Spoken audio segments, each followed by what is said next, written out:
मगहर से सतलोक गए कबीरा, जाका पाया नहीं शरीरा।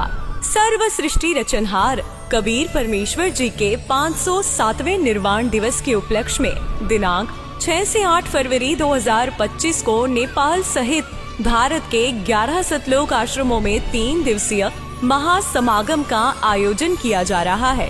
इस शुभ अवसर पर दहेज मुक्त विवाह, रक्तदान शिविर, नेत्र व दंत जांच चिकित्सा, आध्यात्मिक प्रदर्शनी, विशाल सत्संग और विशाल भंडारे का आयोजन किया गया है। आप सभी को इस अद्वितीय कार्यक्रम में सादर आमंत्रित किया जाता है। आपसे विनम्र आग्रह है कि अपने परिवार सहित इस कार्यक्रम में पधार कर इस आयोजन की शोभा बढ़ाए और जगत गुरु तत्वदर्शी संत रामपाल जी महाराज जी के सानिध्य में होने वाले इस विशाल सत्संग व अमृतमय भंडारे का आनंद प्राप्त करें।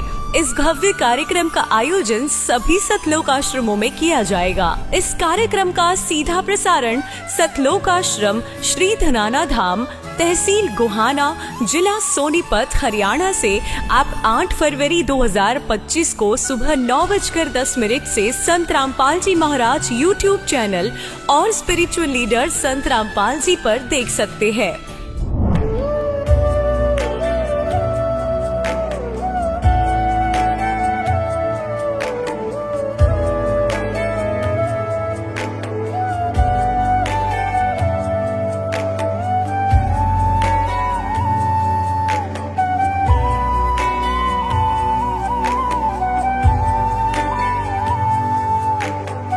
प्रभु राम देव भगवान अल्लाह खुदा ईश आदि नाम एक ही शक्ति के हैं। वो कैसा है, कहां है, कैसे मिलता है, किसने देखा है? ये प्रश्नवाचक चिन्ह पूर्ण रूप से हटाने के लिए अवश्य सुनिए जगत गुरु तत्वदर्शी संत रामपाल जी महाराज के अमृत वचन, सर्व पवित्र धर्मों के पवित्र शास्त्रों के आधार पर।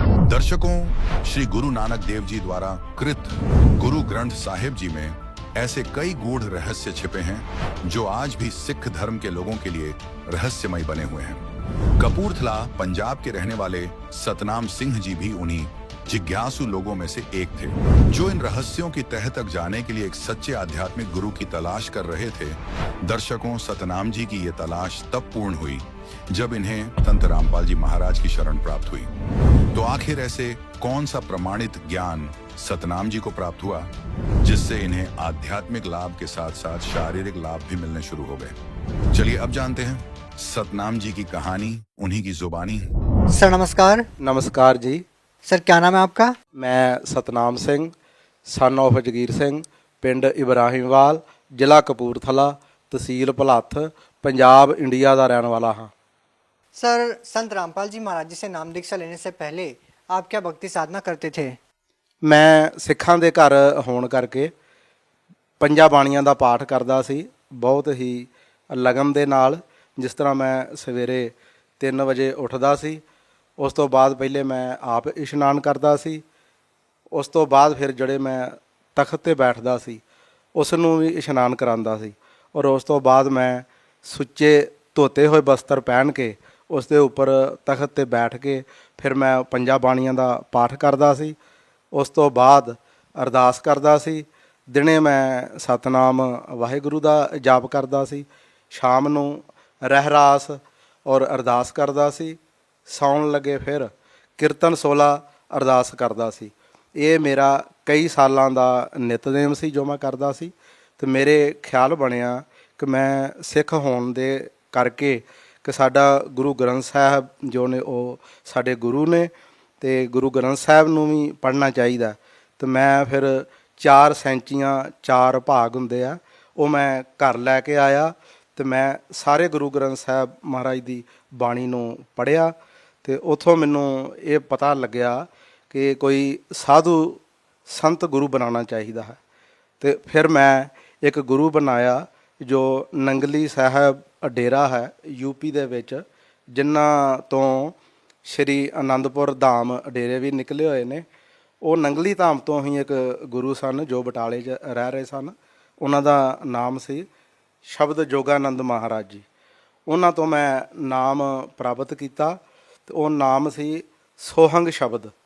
ਤੇ ਉਸ ਦੇ ਜਪਣ ਦੀ ਵਿਧੀ ਇਸ ਤਰ੍ਹਾਂ ਸੀ ਕਿ ਸੋ ਸ਼ਬਦ ਜਿਹੜਾ ਹੈ ਉਹ ਅੰਦਰ ਲੈਣਾ ਔਰ ਹੰਗ ਸ਼ਬਦ ਜਿਹੜਾ ਉਹ ਬਾਹਰ ਨਿਕਾਲਣਾ, ਉਹਦੀ ਇਹ ਵਿਧੀ ਸੀ। ਉਹ ਸ਼ਬਦ ਫਿਰ ਮੈਂ ਬਹੁਤ ਹੀ ਲਗਨ ਦੇ ਨਾਲ ਜਾਪ ਕਰਦਾ ਹੁੰਦਾ ਸੀ, ਉੱਠਦੇ ਬੈਠਦੇ ਸੌਂਦੇ। ਫਿਰ ਮੈਂ ਇੱਕ ਵਾਰ ਜਦੋਂ ਇੱਕ ਪੁਸਤਕ ਪੜ੍ਹੀ ਕਬੀਰ ਸਾਹਿਬ ਮਹਾਰਾਜ ਦੀ, ਤੇ ਉਹਦੇ ਵਿੱਚ ਉਹ ਪੁਸਤਕ ਦੇ ਵਿੱਚ ਬਾਣੀ ਸੀ ਕਰ ਨੈਣੋ ਦੀਦਾਰ ਮਹਿਲ ਮੇ ਪਿਆਰਾ ਸਾ। ਉਹਦੇ ਵਿੱਚ ਇਹ ਦੱਸਿਆ ਸੀ ਕਿ 7 ਲੋਕ ਜਾਣਦੇ ਸ਼ਬਦ ਕਿਹੜੇ ਨੇ। ਤੇ ਉਹ ਫਿਰ ਜਿਹੜੇ ਮੇਰੇ ਗੁਰੂ ਜੀ ਸਨ ਉਹ ਮਹੀਨੇ ਵਿੱਚ ਇੱਕ ਵਾਰ ਮੇਰੇ ਘਰ ਆਉਂਦੇ ਸਨ, ਸਤਸੰਗ ਕਰਦੇ ਸਨ ਗੁਰਦੁਆਰੇ। ਤੇ ਮੇਰੇ ਘਰ ਉਹ ਜਦੋਂ ਆਏ ਤੇ ਮੈਂ ਉਹਨਾਂ ਨੂੰ ਕਿਹਾ ਜੀ ਮੈਂ ਇਸ ਤਰ੍ਹਾਂ ਕਬੀਰ ਸਾਹਿਬ ਦੀ ਬਾਣੀ ਪੜ੍ਹੀ ਹੈ, ਕਰ ਨੈਣੋ ਦੀਦਾਰ ਮਹਿਲ ਮੇ ਪਿਆਰਾ ਹੈ, ਤੇ ਉਹਦੇ ਵਿੱਚ ਇਹ ਸ਼ਬਦ ਨੇ ਕਿ 7 ਲੋਕ ਕਿਸ ਤਰ੍ਹਾਂ ਜਾਇਆ ਜਾ ਸਕਦਾ, ਤੇ ਇਹ 7 ਲੋਕ ਦੇ ਸ਼ਬਦ ਮੈਂ ਪੜ੍ਹੇ ਆ। ਤੇ ਉਹਨਾਂ ਨੂੰ ਜਦੋਂ ਮੈਂ ਇਹ ਕੁਐਸਚਨ ਕੀਤੇ ਤੇ ਉਹਨਾਂ ਨੇ ਅੱਖਾਂ ਥੱਲੇ ਨੂੰ ਕਰ ਲਈਆਂ ਤੇ ਮੈਨੂੰ ਕੁਝ ਨਹੀਂ ਦੱਸਿਆ। ਤੇ ਮੈਂ ਫਿਰ ਗੁਰੂ ਹੋਣ ਕਰਕੇ ਮੈਂ ਉਹਨਾਂ ਨੂੰ ਅੱਗੋਂ ਕੁਝ ਨਹੀਂ ਬੋਲਿਆ। ਫਿਰ ਉਹ ਮੇਰੇ ਘਰ ਰਾਤ ਰਹੇ ਔਰ ਚਲੇ ਗਏ। ਫਿਰ ਉਹ ਮਹੀਨੇ ਬਾਅਦ ਆਏ ਤੇ ਫਿਰ ਮੈਂ ਉਹਨਾਂ ਨੂੰ ਉਹੀ ਕਿਹਾ ਜੀ ਮੈਨੂੰ ਉਹੀ ਰਸਤਾ ਦੱਸੋ ਜੋ ਕਬੀਰ ਸਾਹਿਬ ਮਹਾਰਾਜ ਨੇ ਦੱਸਿਆ ਹੈਗਾ ਇਹ 7 ਲੋਕ ਜਾਣਦਾ। ਤੇ ਉਹਨਾਂ ਨੇ ਫਿਰ ਥੱਲੇ ਨੂੰ ਧਿਆਨ ਕਰ ਲਿਆ ਤੇ ਉਹ ਫਿਰ ਮੇਰੇ ਕੋਲ ਰਾਤ ਰਹਿ ਕੇ ਚਲੇ ਗਏ। ਔਰ ਮੈਂ ਫਿਰ ਪਰਮਾਤਮਾ ਨੂੰ ਸਾਖਸ਼ਾਤ ਕਰਕੇ ਅਰਦਾਸ ਕੀਤੀ, ਬੇਨਤੀ ਕੀਤੀ ਇਹ ਰਸਤੇ ਬਾਰੇ ਹੁਣ ਮੈਨੂੰ ਤੁਸੀਂ ਦੱਸੋ ਜੇ ਤੁਸੀਂ ਇਹ ਦੱਸਿਆ। ਤੇ ਉਹ ਫਿਰ ਪਰਮਾਤਮਾ ਨੇ ਮੈਨੂੰ ਇਸ ਚੀਜ਼ ਦੀ ਆਵਾਜ਼ ਦਿੱਤੀ ਆਤਮਾ ਦੇ ਵਿੱਚ ਕਿ ਨੈੱਟ 'ਤੇ ਇਸ ਚੀਜ਼ ਦੀ ਖੋਜ ਕਰੋ। ਫਿਰ ਮੈਂ ਨੈੱਟ 'ਤੇ ਇਹ ਚੀਜ਼ ਦੀ ਖੋਜ ਕਰਨੀ ਸ਼ੁਰੂ ਕੀਤੀ। ਤੇ ਧਾਰਮਿਕ ਲਿਟਰੇਚਰ ਤਾਂ ਮੈਂ ਪਹਿਲਾਂ ਹੀ ਬਹੁਤ ਜ਼ਿਆਦਾ ਪੜ੍ਹਿਆ ਹੋਇਆ ਸੀ, ਸਤਸੰਗ ਵੀ ਮੈਂ ਬਹੁਤ ਜ਼ਿਆਦਾ ਮਹਾਂਪੁਰਖਾਂ ਦੇ ਸੁਣੇ ਹੋਏ ਸਨ। ਤੋ ਫਿਰ ਮੈਂ ਨੈੱਟ 'ਤੇ ਜਦੋਂ ਸਤਸੰਗ ਸੁਣੇ ਬਹੁਤ ਜ਼ਿਆਦਾ ਮਹਾਂਪੁਰਖਾਂ ਦੇ, ਤੇ ਇੱਕ ਦਿਨ ਜਦੋਂ ਕਿਰਪਾ ਹੋਈ ਤੇ ਮੈਂ ਨੈੱਟ ਚਾਲੂ ਕੀਤਾ ਤੇ ਸੰਤ ਰਾਮਪਾਲ ਜੀ ਮਹਾਰਾਜ ਜਿਹੜੇ ਸੀ ਉਹ ਸਤਸੰਗ ਕਰ ਰਹੇ ਸਨ। ਤੇ ਉਹ ਇਹ ਦੱਸ ਰਹੇ ਸਨ ਕਿ ਕਿਹੜੇ ਸੰਤ ਕਿਹੜੇ ਕਿਹੜੇ ਨਾਮ ਦੇ ਰਹੇ ਨੇ, ਰਾਧਾ स्वामी वाले संत ਕਿਹੜੇ ਨਾਮ ਦੇ ਰਹੇ ਨੇ, ਬਾਪੂ ਆਸਾ ਰਾਮ ਕਿਹੜੇ नाम दे रहे हैं। सर, जब आप सिख धर्म के अनुसार सभी पूजाएं कर रहे थे तो सर हम आपसे जानना चाहते हैं कि आप संत रामपाल जी महाराज जी की शरण में कैसे आए और आपकी जो परमात्मा पाने की चाह थी, सतलोक जाने की जो आपकी इच्छा थी या सतलोक के बारे में जो जानकारी आपको चाहिए थी वो आपको जानकारी कैसे मिली? ਹਾਂ, ਉਹ ਫਿਰ ਮੈਂ ਜਦੋਂ ਨੈੱਟ 'ਤੇ ਸੰਤ ਰਾਮਪਾਲ ਜੀ ਮਹਾਰਾਜ ਦਾ ਸਤਸੰਗ ਸੁਣਿਆ ਤੇ ਮੈਨੂੰ ਪਤਾ ਲੱਗ ਗਿਆ ਕਿ ਮੈਂ ਉਹ ਪਹਿਲੇ ਵੀ ਪੁਸਤਕ ਪੜ੍ਹੀ ਸੀ ਕਬੀਰ ਸਾਹਿਬ ਦੀ। ਉਹ ਫਿਰ ਮੈਂ ਜਦੋਂ ਸਤਸੰਗ ਸੁਣਿਆ ਤਾਂ ਗੁਰੂ ਜੀ ਇਹ ਦੱਸ ਰਹੇ ਸਨ ਕਿ ਰਾਧਾ स्वामी ਵਾਲੇ ਕਿਹੜਾ ਨਾਮ ਦੇ ਰਹੇ ਨੇ, ਸੰਧਾਸੂ ਜੀ ਕਿਹੜਾ ਨਾਮ ਦੇ ਰਹੇ ਨੇ, ਬਾਪੂ ਆਸਾ ਰਾਮ ਜੀ ਕਿਹੜਾ ਨਾਮ ਦੇ ਰਹੇ ਨੇ। ਹਾਂ, ਉਹ ਸੰਤ ਰਾਮਪਾਲ ਜੀ ਮਹਾਰਾਜ ਸਤਸੰਗ ਕਰ ਰਹੇ ਸਨ ਤੇ ਉਹਦੇ 'ਚ ਉਹ ਦੱਸ ਰਹੇ ਸਨ ਕਿ ਇਹ ਜੋ ਨਾਮ ਜਾਪ ਕੀਤਾ ਗੁਰੂ ਨਾਨਕ ਦੇਵ ਜੀ ਮਹਾਰਾਜ ਨੇ, ਕਬੀਰ ਸਾਹਿਬ ਨੇ, ਔਰ ਵੀ ਬਹੁਤ ਜ਼ਿਆਦਾ ਜੋ ਭਗਤ ਹੋਏ ਆ, ਤੇ ਉਹੀ ਨਾਮ ਬਾਰੇ ਮੈਂ ਪੜ੍ਹਿਆ ਸੀ ਕਬੀਰ ਸਾਹਿਬ ਦੀ ਬਾਣੀ ਦੇ ਵਿੱਚੋਂ। ਤੇ ਜਦੋਂ ਮੈਂ ਉਹ ਸੁਣਿਆ ਤੇ ਮੇਰੇ ਆਤਮਾ ਨੇ ਸਵੀਕਾਰ ਕਰ ਲਿਆ ਕਿ ਇਹੀ ਗੁਰੂ ਜੋ ਹੈ ਸੰਤ ਰਾਮਪਾਲ ਜੀ ਪੂਰਨ ਗੁਰੂ ਨੇ। ਤਾਂ ਫਿਰ ਮੈਂ ਉਹ ਫੋਨ ਨੈੱਟ ਤੋਂ ਲੈ ਕੇ ਤੇ ਮੈਂ ਫੋਨ ਕੀਤਾ ਤੇ ਮੈਂ ਪੁੱਛਿਆ ਵੀ ਮੈਂ ਇਹ ਨਾਮ ਲੈਣਾ ਚਾਹੁੰਦਾ ਸੰਤ ਰਾਮਪਾਲ ਜੀ ਮਹਾਰਾਜ ਜੀਆਂ ਤੋਂ। ਤਾਂ ਮੈਂ ਫਿਰ ਬਰਵਾਲੇ ਪਹੁੰਚ ਗਿਆ ਸੰਤ ਰਾਮਪਾਲ ਜੀਆਂ ਦੇ ਆਸ਼ਰਮ, ਤੇ ਉੱਥੇ ਜਾ ਕੇ ਮੈਂ ਫਿਰ 24/9/2011 ਨੂੰ ਪ੍ਰਥਮ ਨਾਮ ਪ੍ਰਾਪਤ ਕੀਤਾ। सर, आपने बताया कि आपने संत रामपाल जी महाराज जी के सत्संग सुने और आपने उनसे नाम दीक्षा ली और आप सतलोक के बारे में जानना चाहते थे और आप ये भी जानना चाहते थे कि सतलोक कैसे जाया जा सकता है। तो क्या संत रामपाल जी महाराज जी से नाम दीक्षा लेने के बाद क्या आपकी जो तलाश थी वो पूरी हुई? ਹਾਂ, ਬਿਲਕੁਲ ਮੇਰੀ ਖੋਜ ਜੋ ਸੀ ਪਰਮਾਤਮਾ ਨੂੰ ਮਿਲਣ ਦੀ ਉਹ 100% ਜਿਹੜੀ ਸੀ ਉਹ ਮੇਰੀ ਪੂਰੀ ਹੋ ਗਈ। ਜੋ ਸ਼ਬਦ ਮੈਨੂੰ ਪ੍ਰਾਪਤ ਹੋਏ ਉਹ ਗੁਰੂ ਨਾਨਕ ਦੇਵ ਜੀ ਮਹਾਰਾਜ ਨੇ ਵੀ ਜਾਪ ਕੀਤੇ ਸੀ, ਕਬੀਰ ਸਾਹਿਬ ਨੇ ਵੀ ਉਹਨਾਂ ਬਾਰੇ ਜ਼ਿਕਰ ਕੀਤਾ ਸੀ, ਹੋਰ ਵੀ ਜਿਹੜੇ ਸੁਪਰੀਮ ਭਗਤ ਹੋਏ ਨੇ ਫਸਟ ਕਲਾਸ ਦੇ ਉਹਨਾਂ ਨੇ ਵੀ ਉਹ ਜਾਪ ਕੀਤਾ ਸੀ। ਮੈਨੂੰ ਫਿਰ ਉਹ ਮੰਤਰ ਪ੍ਰਾਪਤ ਹੋਇਆ ਜੋ ਕਿ ਗ੍ਰੰਥਾਂ ਦੇ ਵਿੱਚ ਦੱਸਿਆ ਗਿਆ ਸੀ, ਗ੍ਰੰਥਾਂ ਦੇ ਜੋ ਵਿੱਚ ਪ੍ਰਮਾਣ ਸਨ, ਉਹ ਮੈਨੂੰ ਫਿਰ ਮੰਤਰ ਜਿਹੜਾ ਸੀ ਉਹ ਪ੍ਰਾਪਤ ਹੋਇਆ। ਤੇ ਉਸ ਤੋਂ ਬਾਅਦ ਫਿਰ ਮੈਂ ਦੂਸਰਾ ਮੰਤਰ ਜਿਹੜਾ ਸੀ ਸਤਨਾਮ ਸ਼ਬਦ ਸੀ ਉਹ ਵੀ ਮੈਨੂੰ ਪ੍ਰਾਪਤ ਹੋਇਆ। ਤੇ ਸਤਨਾਮ ਸ਼ਬਦ ਦੇ ਨਾਲ ਮੈਨੂੰ ਬਹੁਤ ਜ਼ਿਆਦਾ ਲਾਭ ਹੋਏ। ਜਿਸ ਤਰ੍ਹਾਂ ਮੈਨੂੰ ਮੇਰਾ ਆਪਰੇਸ਼ਨ ਹੋਇਆ ਸੀ, ਘਰ ਦੀ ਦਾ ਵੀ ਆਪਰੇਸ਼ਨ ਹੋਇਆ ਸੀ, ਘਰ ਦੀ ਦੇ ਪਿੱਤੇ ਦੇ ਵਿੱਚ ਪੱਥਰੀ ਸੀ ਔਰ ਅਸੀਂ ਹਸਪੀਟਲ ਗਏ ਹੋਏ ਸੀ। ਤੇ ਉਹਨਾਂ ਦਾ ਆਪਰੇਸ਼ਨ ਹੋਇਆ ਤੇ ਮੈਂ ਹਸਪੀਟਲ ਵਿੱਚ ਹੀ ਸੀ ਅਜੇ, ਤੇ ਮੇਰੇ ਵੀ ਪੇਟ 'ਚ ਬਹੁਤ ਗੈਸ ਬਣਨ ਲੱਗ ਪਈ। ਤੇ ਮੈਂ ਡਾਕਟਰ ਸਾਹਿਬ ਨੂੰ ਮਿਲਿਆ ਤੇ ਵੀ ਮੇਰੇ ਗੈਸ ਬਹੁਤ ਬਣ ਰਹੀ ਹੈ ਪੇਟ ਵਿੱਚ। ਉਹਨਾਂ ਨੇ ਮੇਰਾ ਅਲਟਰਾਸਾਊਂਡ ਕੀਤਾ ਤੇ ਉਹਨਾਂ ਨੇ ਬੋਲਿਆ ਵੀ ਆਪਦੇ ਪਿੱਤੇ ਦੇ ਵਿੱਚ ਪੱਥਰੀ ਹੈ, ਇਹ ਆਪਰੇਸ਼ਨ ਕਰਾਉਣਾ ਪਏਗਾ। ਤੇ ਮੈਨੂੰ ਵੀ ਫਿਰ ਉਹ ਆਪਰੇਸ਼ਨ ਕਰਾਉਣਾ ਪਿਆ। ਪਿੱਤਾ ਜੋ ਸੀ ਉਹ ਡਾਕਟਰ ਸਾਹਿਬ ਹੋਰਾਂ ਨੇ ਨਿਕਾਲ ਦਿੱਤਾ। ਉਸ ਤੋਂ ਬਾਅਦ ਫਿਰ ਮੈਡੀਸਨ ਮੈਂ ਯੂਜ ਕਰਦਾ ਹੁੰਦਾ ਸੀ, ਜਿੱਦਾਂ ਸਵੇਰੇ ਮੈਂ ਗੈਸ ਦੀ ਗੋਲੀ ਲੈਂਦਾ ਹੁੰਦਾ ਸੀ। ਉਸ ਤੋਂ ਬਾਅਦ ਫਿਰ ਜਦੋਂ ਰੋਟੀ ਮੈਂ ਖਾਂਦਾ ਸੀ ਤੇ ਪਾਚਨ ਸ਼ਕਤੀ ਮੇਰੀ ਖਰਾਬ ਹੋ ਗਈ ਸੀ ਤੇ ਮੈਂ ਫਿਰ ਦਵਾਈ ਯੂਜ ਕਰਦਾ ਸੀ। ਉਹ ਫਿਰ ਮੈਂ ਇੱਕ ਵਾਰ ਬਰਵਾਲਾ ਆਸ਼ਰਮ ਸੰਤ ਰਾਮਪਾਲ ਜੀਆਂ ਦੇ ਆਸ਼ਰਮ ਗਿਆ ਹੋਇਆ ਸੀ ਤੇ ਮੈਂ ਗੁਰੂ ਜੀਆਂ ਨੂੰ ਬੇਨਤੀ ਕੀਤੀ, ਸੰਤ ਰਾਮਪਾਲ ਜੀਆਂ ਨੂੰ, ਕਿ ਮਹਾਰਾਜ ਜੀ ਮੇਰੇ ਪੇਟ 'ਚ ਗੈਸ ਬਹੁਤ ਬਣਦੀ ਹੈ ਤੇ ਕਿਰਪਾ ਕਰੋ ਕਿ ਮੇਰੀ ਇਹ ਜਿਹੜੀ ਦਵਾਈ ਹੈ ਇਹ ਛਡਵਾ ਦਿਓ। ਤੇ ਫਿਰ ਪ੍ਰਮਾਤਮਾ ਸੰਤ ਰਾਮਪਾਲ ਜੀ ਮਹਾਰਾਜ ਜੀਆਂ ਨੇ ਬੋਲਿਆ ਕਿ ਠੀਕ ਹੈ, ਪ੍ਰਮਾਤਮਾ ਕਿਰਪਾ ਕਰ ਦੇਗਾ। ਤੇ ਹੁਣ ਮੈਂ ਕੋਈ ਵੀ ਮੈਡੀਸਨ ਜਿਹੜੀ ਹੈ ਉਹ ਯੂਜ ਨਹੀਂ ਕਰ ਰਿਹਾ, ਪ੍ਰਮਾਤਮਾ ਦੀ ਬਹੁਤ ਕਿਰਪਾ ਹੈ। ਤੇ ਹਾਂਜੀ, ਤੇ ਉਸ ਤੋਂ ਬਾਅਦ ਮੈਨੂੰ ਹੋਰ ਵੀ ਬਹੁਤ ਜ਼ਿਆਦਾ ਲਾਭ ਹੋਏ। ਹਾਂ, ਇਹ ਜਦੋਂ ਮੈਂ ਸੰਤ ਰਾਮਪਾਲ ਜੀਆਂ ਤੋਂ ਨਾਮ ਉਪਦੇਸ਼ ਨਹੀਂ ਸੀ ਲਿਆ, ਉਦੋਂ ਮੇਰੇ ਇਹ ਜੋੜ ਵਿੱਚ ਨੁਕਸ ਸੀ ਅੰਗੂਠੇ ਦੇ, ਤੇ ਜੋੜ ਮੇਰਾ ਦਰਦ ਕਰਦਾ ਰਹਿੰਦਾ ਸੀ। ਮੈਡੀਸਨ ਵੀ ਮੈਂ ਯੂਜ ਕੀਤੀ, ਫਿਰ ਵੀ ਕੋਈ ਫਰਕ ਨਹੀਂ ਪਿਆ। ਤੇ ਮੈਂ ਸੰਤ ਰਾਮਪਾਲ ਜੀ ਮਹਾਰਾਜ ਦੇ ਆਸ਼ਰਮ ਗਿਆ ਹੋਇਆ ਸੀ ਤੇ ਮੈਂ ਸੰਤ ਰਾਮਪਾਲ ਜੀ ਗੁਰੂ ਜੀਆਂ ਨੂੰ ਬੇਨਤੀ ਕੀਤੀ ਕਿ ਗੁਰੂ ਜੀ ਮੇਰਾ ਇਹ ਜੋੜ ਦਰਦ ਕਰ ਰਿਹਾ ਅੰਗੂਠੇ ਦਾ। ਤੇ ਉਹਨਾਂ ਨੇ ਹਿੰਦੀ ਵਿੱਚ ਬੋਲਿਆ ਕਿ ਦਿਖਾਓ ਕੌन सा अंगूठा है आपका। तो मैंने उन्होंने अगे ये कर दिया, उन्होंने ऐसे 2 उंगल लगाया, वो दर्द उसी वक्त ठीक हो गया। ਹੁਣ 6 ਸਾਲ ਹੋ ਗਏ ਨੇ ਇਸ ਦੀ, ਮੈਨੂੰ ਉਹ ਕਦੇ ਵੀ ਦਰਦ ਨਹੀਂ ਹੋਈ। ਫਿਰ ਜਦੋਂ ਮੈਂ ਪਹਿਲੇ ਨਾਮ ਨਹੀਂ ਸੀ ਲਿਆ ਹੋਇਆ ਸੰਤ ਰਾਮਪਾਲ ਜੀ ਮਹਾਰਾਜ ਤੋਂ, ਉਦੋਂ ਮੈਨੂੰ ਸੱਪ ਬਹੁਤ ਦਿਖਾਈ ਦਿੰਦੇ ਹੁੰਦੇ ਸਨ। ਮੈਂ ਕੋਈ ਐਸੀ ਜਗ੍ਹਾ ਨਹੀਂ ਸੀ ਛੱਡੀ ਕਿ ਜਿੱਥੇ ਮੈਂ ਉਸ ਵਾਸਤੇ ਨਾ ਗਿਆ ਹੋਵਾਂ, ਪਰ ਉਹ ਕਿਸੇ ਕੋਲੋਂ ਵੀ ਉਹ ਠੀਕ ਨਹੀਂ ਹੋਇਆ। ਫਿਰ ਮੈਂ ਸੰਤ ਰਾਮਪਾਲ ਜੀਆਂ ਨੂੰ ਬੇਨਤੀ ਕੀਤੀ, ਗੁਰੂ ਜੀ ਮੈਨੂੰ ਇਸ ਤਰ੍ਹਾਂ ਸੱਪ ਬਹੁਤ ਦਿਖਾਈ ਦਿੰਦੇ ਆ। ਉਹਨਾਂ ਨੇ ਕਿਹਾ ਵੀ ਪ੍ਰਮਾਤਮਾ ਕਿਰਪਾ ਕਰੇਗਾ। ਉਹ ਮੈਨੂੰ ਹੁਣ ਉਹ ਵੀ ਕਦੇ ਵੀ ਉਹ ਜੋ ਸੱਪ ਦਿਖਾਈ ਦਿੰਦੇ ਸੀ ਉਹ ਕਦੇ ਮੈਨੂੰ ਸੱਪ ਵੀ ਦਿਖਾਈ ਨਹੀਂ ਦਿੱਤੇ। ਫਿਰ ਇੱਕ ਵਾਰ ਮੇਰੇ ਘਰਦਿਆਂ ਨੂੰ ਹਾਰਟ ਦਾ ਨੁਕਸ ਹੋ ਗਿਆ। ਮੈਂ ਉਹਨਾਂ ਨੂੰ ਹਸਪੀਟਲ ਲੈ ਕੇ ਗਿਆ ਤੇ ਡਾਕਟਰਾਂ ਨੇ ਜਦੋਂ ਚੈੱਕ ਵਗੈਰਾ ਕੀਤਾ ਉਹਨਾਂ ਨੂੰ, ਤੇ ਉਹਨਾਂ ਦੇ ਨਾੜੀ ਬਲੌਕ ਸੀ ਤੇ ਉਹਨਾਂ ਨੂੰ ਨੁਕਸ ਇਹ ਸੀ ਕਿ ਉਹਨਾਂ ਦਾ ਸਾਹ ਰੁਕਦਾ ਸੀ, ਦਰਦ ਹੁੰਦੀ ਸੀ ਛਾਤੀ ਦੇ ਵਿੱਚ। ਤੇ ਮੈਨੂੰ ਪਤਾ ਸੀ ਕਿ ਇਸ ਤਰ੍ਹਾਂ ਇਹਨਾਂ ਨੂੰ ਇਹ ਨੁਕਸ ਹੈ। ਤੇ ਮੈਂ ਜਦੋਂ ਹਸਪੀਟਲ ਦੇ ਵਿੱਚ ਰਹਿ ਰਿਹਾ ਸੀ, 3 ਦਿਨ ਅਸੀਂ ਉੱਥੇ ਰਹੇ। ਤੇ ਜਦੋਂ 3 ਵਜੇ ਤੇ ਮੈਨੂੰ ਜਾਗ ਆ ਗਈ, ਸਵੇਰੇ ਤੜਕੇ ਟਾਈਮ ਦੇ 3 ਵਜੇ, ਤੇ ਮੈਨੂੰ ਵੀ ਉਹੀ ਨੁਕਸ ਹੋ ਰਿਹਾ ਸੀ ਜੋ ਘਰਦਿਆਂ ਨੂੰ ਸੀ, ਕਿ ਮੈਂ ਜਾਣਦਾ ਸੀ ਕਿ ਘਰਦਿਆਂ ਨੂੰ ਵੀ ਇਹੋ ਕੁਝ ਹੁੰਦਾ ਸੀ। ਫਿਰ ਮੈਨੂੰ ਪਤਾ ਲੱਗ ਗਿਆ ਕਿ ਮੇਰੀ ਵੀ ਨਾੜੀ ਜੋ ਹੈ ਉਹ ਬਲੌਕ ਹੋ ਗਈ ਹੈ। ਤੇ ਮੈਂ ਉਦੋਂ ਹੀ ਸੰਤ ਰਾਮਪਾਲ ਜੀ ਮਹਾਰਾਜ ਨੂੰ ਹਸਪਤਾਲ ਦੇ ਵਿੱਚ ਹੀ ਦੰਡਵਤ ਕੀਤਾ। ਤੇ ਮੈਂ ਬੋਲਿਆ, ਗੁਰੂ ਜੀ 2 ਲੱਖ ਰੁਪਇਆ ਤੇ ਮੈਂ ਆਪਣੇ ਘਰਦਿਆਂ ਦਾ ਦੇਣਾ ਹੈ, ਤੇ ਮੈਨੂੰ ਵੀ ਇਹ ਨੁਕਸ ਹੋ ਗਿਆ ਹੈ, ਤੇ ਕਿਰਪਾ ਕਰੋ ਮੈਨੂੰ ਇਹ ਨੁਕਸ ਨਾ ਹੋਵੇ। ਤੇ ਉਹ ਨੁਕਸ ਜਿਹੜਾ ਮੇਰਾ ਫਿਰ ਉਸ ਵਕਤ ਠੀਕ ਹੋ ਗਿਆ। ਫਿਰ ਅਸੀਂ ਹਸਪੀਟਲ ਤੋਂ ਘਰ ਆ ਗਏ। ਉਹ ਨੁਕਸ ਫਿਰ ਵੀ ਮੈਨੂੰ ਕਈ ਦਿਨ ਹੁੰਦਾ ਰਿਹਾ ਕਿ ਜਿਸ ਤਰ੍ਹਾਂ ਪ੍ਰਮਾਤਮਾ ਮੈਨੂੰ ਉਹ ਦਿਖਾ ਰਿਹਾ ਸੀ ਕਿ ਇਹ ਨੁਕਸ ਸੀ ਤੁਹਾਨੂੰ, ਤੇ ਇਹ ਅਸੀਂ ਠੀਕ ਕਰ ਦਿੱਤਾ ਹੈ। ਤੇ ਉਹ ਨੁਕਸ ਜਿਹੜਾ ਸੀ ਮੇਰਾ 2 ਲੱਖ ਰੁਪਇਆ ਲੱਗਣਾ ਸੀ, ਉਹ ਪ੍ਰਮਾਤਮਾ ਨੇ ਮੈਨੂੰ ਉਸ ਨੁਕਸ ਤੋਂ ਵੀ ਬਚਾ ਲਿਆ। ਉਸ ਤੋਂ ਬਾਅਦ ਫਿਰ ਮੇਰਾ ਬੇਟਾ ਅਮਰੀਕਾ ਕੇ ਲਈ ਬਾਹਰ ਜਾਣਾ ਚਾਹੁੰਦਾ ਸੀ। ਉਹ ਅਸੀਂ 2 ਏਜੰਟ ਕੀਤੇ ਕਿ ਜੋ ਕਿ ਬਾਹਰ ਨਹੀਂ ਸੀ ਉਹ ਜਾ ਪਾ ਰਿਹਾ। ਫਿਰ ਅਸੀਂ ਸੰਤ ਰਾਮਪਾਲ ਜੀ ਮਹਾਰਾਜ ਦੀ ਸ਼ਰਨ ਵਿੱਚ ਚਲੇ ਗਏ ਸੀ। ਤੇ ਅਸੀਂ ਸੰਤ ਰਾਮਪਾਲ ਜੀ ਮਹਾਰਾਜ ਨੂੰ ਇੱਕ ਦਿਨ ਬੇਨਤੀ ਕੀਤੀ ਆਸ਼ਰਮ ਦੇ ਵਿੱਚ ਕਿ ਮਹਾਰਾਜ ਜੀ ਮੇਰਾ ਬੇਟਾ ਅਮਰੀਕਾ ਨਹੀਂ ਜਾ ਪਾ ਰਿਹਾ, ਰਸਤੇ ਵਿੱਚੋਂ ਹੀ ਵਾਪਸ ਆ ਜਾਂਦਾ ਹੈ। ਸੰਤ ਰਾਮਪਾਲ ਜੀ ਮਹਾਰਾਜ ਨੇ ਬੋਲਿਆ ਕਿ ਠੀਕ ਹੈ, ਪ੍ਰਮਾਤਮਾ ਕਿਰਪਾ ਕਰੇਗਾ। ਤਾਂ ਫਿਰ ਇੱਕ ਦਿਨ ਸੰਤ ਰਾਮਪਾਲ ਜੀ ਮਹਾਰਾਜ ਨੇ ਮੈਨੂੰ ਮੇਰੇ ਘਰ 'ਚ ਦਰਸ਼ਨ ਦਿੱਤੇ ਔਰ ਬੋਲਿਆ ਕਿ ਆਪ ਦਾ ਬੇਟਾ 15 ਤਰੀਕ ਨੂੰ ਅਮਰੀਕਾ ਕੇ ਲਈ ਚਲਾ ਜਾਏਗਾ। तो ठीक 15 तरीक ਨੂੰ ਹੀ ਉਸ ਦੀ ਫਲੈਟ ਹੋ ਗਈ ਤੇ ਉਹ ਅਮਰੀਕਾ के लिए चला गया।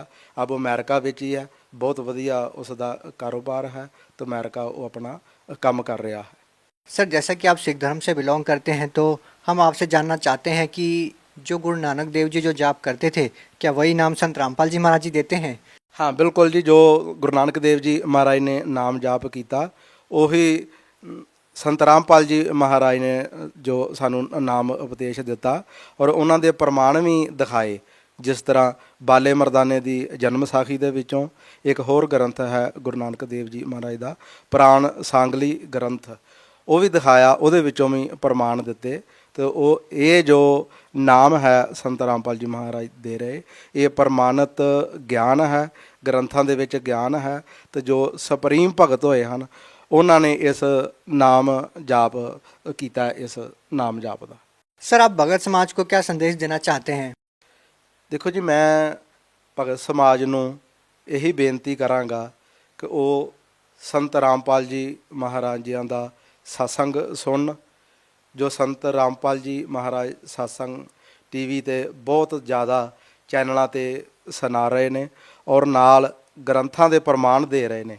ਔਰ ਇਹ ਉਹ ਗੁਰੂ ਜੀਆਂ ਦਾ, ਸੰਤ ਰਾਮਪਾਲ ਜੀਆਂ ਦਾ ਸਤਸੰਗ ਸੁਣਨ, ਸਤਸੰਗ ਸੁਣ ਕੇ ਤੇ ਉਹ ਨਾਮ ਪ੍ਰਾਪਤ ਕਰਨ ਜੋ ਕਿ 7 ਲੋਕ ਲੈ ਕੇ ਜਾਣ ਵਾਲਾ ਹੈ।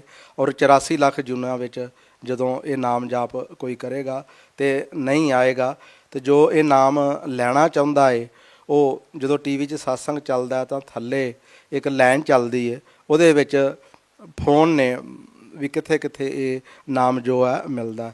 ਉਹ ਫੋਨ ਤੋਂ ਤੁਸੀਂ ਪਤਾ ਕਰ ਸਕਦੇ ਹੋ ਕਿ ਸਾਡੇ ਨੇੜੇ ਤੋਂ ਨੇੜੇ ਕਿਹੜਾ ਨਾਮਦਾਨ ਸਥਾਨ ਹੈ, ਤੇ ਤੁਸੀਂ ਨਾਮ ਲੈ ਕੇ ਤੇ ਇਹ 84 ਲੱਖ ਜੁਨੀਆਂ ਤੋਂ ਆਤਮਾ ਨੂੰ ਬਚਾ ਸਕਦੇ ਹੋ। सत साहब जी बहुत बहुत धन्यवाद आपका। हाँ, धन्यवाद जी आपका भी। दर्शकों, अभी आपने सुने संत रामपाल जी महाराज से दीक्षा प्राप्त करके सुखी हुए भक्त के अनुभव। अब देखिए जगत गुरु तत्वदर्शी संत रामपाल जी महाराज के मंगल प्रवचन। परमात्मा उसे कहते हैं जो केवल सुख दे और साथ में दुख दे, वो परमात्मा नहीं रहा, वो श्रेष्ठ नहीं रहा। अब यहाँ कहते हैं जैसा कर्म कोई गलती करता सजा तो भोगेगा, तो यह गलती करता क्यों है? हम गलती करने की आवश्यकता क्यों पड़ी हमने? हमारा ये शरीर ऐसा है और साथ में एक बैड एलिमेंट ये मन हमारे साथ है जो सारी गलती करवाता है और फिर सजा आत्मा पाती है। आत्मा परमात्मा का अंश है, ये मन जो है इस काल का एजेंट है, तो हमने इस एजेंट को अपने काबू करना है, इसको समझाना है। इस ज्ञान के माध्यम से जैसे प्रसंग है कि कह कबीर और सब दुखिया एक संत सुखी मन जीती हो, तो प्रसंग जो चल रहा है इस मन को कैसे जीतना है, इसको जीता नहीं जा सकता, इसकी हम दिशा डाइवर्ट करेंगे, इसको परिचित कराएंगे अच्छे और बुरे से। तो जो यहाँ हम कैसे करेंगे, जैसे अभी आपको बताया जाएगा। 15वें अध्याय के 17वें श्लोक में कहा है कि उत्तम पुरुषत्व अन्य परमात्मा इति उदाहरत है, जिसको भगवान कहा जाता है वो तो कोई और परमात्मा है। 8वें अध्याय के 3रे श्लोक में आपको प्रमाणित कर दिया। गीता ज्ञानदाता कहता है कि वो परम अक्षर ब्रह्म है। वो परम अक्षर ब्रह्म कहो, परम अक्षर पुरुष कहो, उसको हम सत्य पुरुष कहते हैं। परम अक्षर कहते हैं अविनाशी। 15वें अध्याय के 17वें श्लोक में श्रीमद् भगवद गीता में कहा कि उत्तम पुरुषत्व अन्य परमात्मा इति उदाहरते, ये लोग तरम आविश्य विवर्ती अवय ईश्वर है। अवय माने अविनाशी भगवान। परम अक्षर ब्रह्म का अर्थ होता है वास्तव में अविनाशी। हम उसे सत्य पुरुष कहते हैं संत लैंग्वेज में। परमात्मा ने जो ज्ञान बताया है वो उस पर अपनी ही महिमा आप ही बताई है कि वो सत्य पुरुष मैं हूँ। हम ही अलख अला है कुतुब गोस और पीर, गरीबदास खालिक धनी हमरा नाम कबीर। अपनी महिमा को बताने के लिए भगवान स्वयं आते हैं परमात्मा, और वो बार बार अपने आप को भगवान नहीं कहते, क्योंकि हमारी जो बुद्धि थी वो दूसरे रंग में रंगी हुई थी कि भगवान निराकार है, और यदि साकार है तो राम और श्री कृष्ण है और नहीं बस। इसलिए भगवान ने अपना परिचय भी दिया। जब हमारी कुछ देखा कि इनमें कुछ कड़वापन आता है, इनको अभी स्वीकार नहीं कर पा रहे हैं, तो फिर अपने आप को छुपा कर कहते हैं कि वो परमात्मा सतलोक में रहता है, वो सत्य पुरुष है, वो सारी सृष्टि का रचनहार है। वहां जाने के बाद मृत्यु नहीं होती और वहां कोई प्राणी दुखी नहीं है, वहां वृद्ध अवस्था नहीं है और वहां पर मृत्यु नहीं होती, आपका परिवार होगा। तो इसलिए वो अपनी महिमा को बताने के लिए भी अपने आप को छुपा कर ही कह रहा है। अब जो प्रसंग चल रहा है कि इस लोक में कोई प्राणी सुखी नहीं है और केवल एक मन को जीतने वाला ही सुखी हो सकता है। अब मन को जीतना कैसे है? उसके लिए आपको आज का सत्संग है कि तीन प्रभुता मान्या करते, श्री ब्रह्मा रजगुण, श्री विष्णु सतगुण और श्री शिव जी तमगुण। हम केवल इन्हीं को मानते थे और भूल भटक कर कोई एक आधा कहता था कि कोई ब्रह्म है। ब्रह्म इससे आगे ज्ञान देने वाला इस पृथ्वी पर नहीं हमने पाया, केवल परमात्मा या परमात्मा से परिचित उन महापुरुषों को छोड़कर। उनकी अमर वाणी में यह प्रमाण पहले ही था, उसको हम समझ नहीं सके, बेशक पढ़ते रहे। और फिर तीन पुरुष, इनसे हटकर वास्तव में तीन पुरुष कौन है? सरपुरुष 21 ब्रह्मांड का स्वामी, जिसको ब्रह्म काल कहते हैं, ज्योति निरंजन भी कहते हैं। और दूसरा अक्षर पुरुष, जिसको अक्षर ब्रह्म भी कहते हैं, जो 7 शंख ब्रह्मांड का स्वामी है। 7 शंख, नील, पद्म, शंख, ये गणित की रीति से समझा जा सकता है। और तीसरा जो परम अक्षर ब्रह्म है, गीता अध्याय नंबर 8 के श्लोक नंबर 3 वाला, गीता अध्याय नंबर 15 के श्लोक नंबर 17 वाला, वो असंख्य ब्रह्मांड का स्वामी, असंख्य यानी इंक्लूडिंग सरपुरुष एंड अक्षर पुरुष, इन सब के ऊपर जिसकी प्रभुता है उसको वासुदेव कहते। वासुदेव माने सबके ऊपर जिसकी प्रभुता है वो वासुदेव है। वेदों में वासुदेव जो शब्द है वो पूर्ण परमात्मा के लिए है। और हमारे ऋषि महर्षि हमारे बच्चों के नाम वेदों के आधार से ही रखा करते थे। लेकिन जैसे आज कोई रामचंद्र नाम रखे हुए अपने बच्चे का, अच्छी बात है, रामचंद्र एक अच्छा नाम है, लेकिन वो रामचंद्र थोड़ा ही हो सकता, उसका बच्चा जो दशरथ का पुत्र था। तो शुभ नामों से हम अपना नाम अपने बच्चों का रखते रहे। इसी प्रकार जो श्री कृष्ण जी को वासुदेव हम माना करते थे, श्री कृष्ण वासुदेव नहीं थे, उनके पिताजी का नाम था वासुदेव और वेदों से लिखा हुआ था। लेकिन वासुदेव का जो डेफिनेशन है वो है कि सब के ऊपर जिसका वास हो वो प्रभु। तो अब जो प्रसंग हम आपको सुनाने जा रहे हैं कि अब 3 पुरुष, तो ये हो गए सरपुरुष, अक्षर पुरुष और परम अक्षर पुरुष। सरब्रह्म, अक्षर ब्रह्म और परम अक्षर ब्रह्म। परम अक्षर ब्रह्म को हम कहते हैं कंप्लीट गॉड, पूर्ण परमात्मा, सबका क्रिएटर, सबका उत्पत्ति करता, हम उसको सत्य पुरुष भी कहते हैं। अन्य जो भगवान है वो नाशवान है। इस परम अक्षर ब्रह्म को छोड़कर सबकी जन्म मृत्यु होती है। उनके अंतर्गत जितने प्राणी हैं उनकी भी जन्म मृत्यु होती है। अब जिस लोक में हम रह रहे हैं ये महादुखदायी लोक है। यहाँ जन्म मृत्यु सदा बनी रहेगी और पुण्य से अच्छे पोस्ट प्राप्त हो जाएंगे, पाप से पशु पक्षी बन जाओगे और 84 लाख जन्म मरण का ये चक्र सदा बना रहेगा। जब तक हम उस परम अक्षर ब्रह्म की भक्ति, उनके द्वारा बताए गए कंप्लीट स्पिरिचुअल नॉलेज, संपूर्ण अध्यात्म ज्ञान, तत्व ज्ञान के आधार से नहीं करेंगे तो उसके लिए क्या बताया है? मन तो चल रे सुख के सागर, जहाँ शब्द सिंधु रत्नागर। मन तो चल रे सुख के सागर, जहाँ शब्द सिंधु रत्नागर। आपको सबसे पहले सुख सागर की डेफिनेशन बताते हैं, परिभाषा बताते हैं। सुख सागर किसे कहते? शंखों लहर मेर की उपज, कहर नहीं जा कोई, दास गरीब अचल अविनाशी, सुख का सागर सोई। शंखों लहर मेहर की उपज, कहर नहीं जा कोई, दास गरीब अचल अविनाशी, सुख का सागर सोई। जहाँ शंखों लहर मेहर की उपज और कहर नहीं जहाँ कोई, दास गरीब अचल अविनाशी, सुख का सागर सोई। आदरणीय गरीबदास साहिब जी गांव छुड़ानी, जिला झज्जर, हरियाणा में हुए हैं। इनको वो हमारे पिता मिले थे आकर, वो परमात्मा आए थे, उस दृढ़ भक्त को मिले थे। एक जाट थे, किसान थे, 1400 एकड़ जमीन थी। कोई मांगने खाने वाले, कोई भिखारी नहीं थे, या कोई रोजी रोटी के लिए कथा सुनाने वाले नहीं थे। ये खुद समर्थ थे, संपन्न थे और उनको आकर परमात्मा 10 वर्ष की उम्र में मिले, सचखंड लेकर गए, जहां मालिक रहते हैं, जहां हम रहा करते थे पहले। हम यहाँ काला पानी आगे वहां गलती करके, अब हमें वापस ले जाया जा रहा है सुधार करके।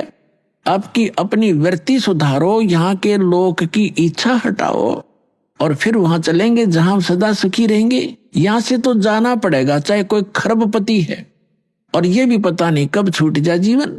यहाँ की वस्तु की आशा करे, है तेरा धिक्कार है। अज्ञान भरा हमारे अंदर, बगैर ज्ञान के हम यहीं फंसे बैठे रहे। अब परमात्मा यहाँ बताते हैं कि क्या मांगू कुछ स्थिर न रहाई, और देखत नैन चला जग जाई। 1 लख पूत 1.25 लाख नाती, उस रावण के अज दीवा न बाती। फिर बताते हैं कि कहे कबीर अंत की बारी, जैसे हाथ झाड़ कर चला जुआरी।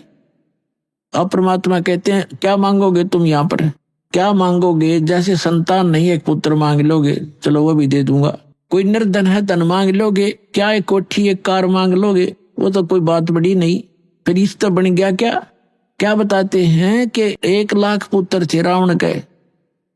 अब उस टाइम बड़ा भगवान कोई नहीं मानता, क्योंकि हाँ हमारी एक ऐसी भावना बनी हुई थी कि जिसका लड़का है, लड़की को तो हम संतान नहीं मानना थे, ऐसी दुर्बुद्धि होगी थी हमारी। जिनके पुत्र है तो वो संतानवान और भगवान माना जाता था, और जिसका संतान नहीं कहते बस वो तो उसका शक्ल भी ना देखो सुबह सुबह, ऐसी धारणा बन रखी थी, लेकिन यह गलत थी।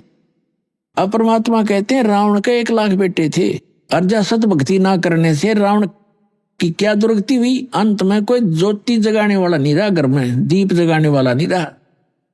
और इतना धन जो रावण के पास था, तुम 7 जन्म नहीं इकट्ठा कर सकते।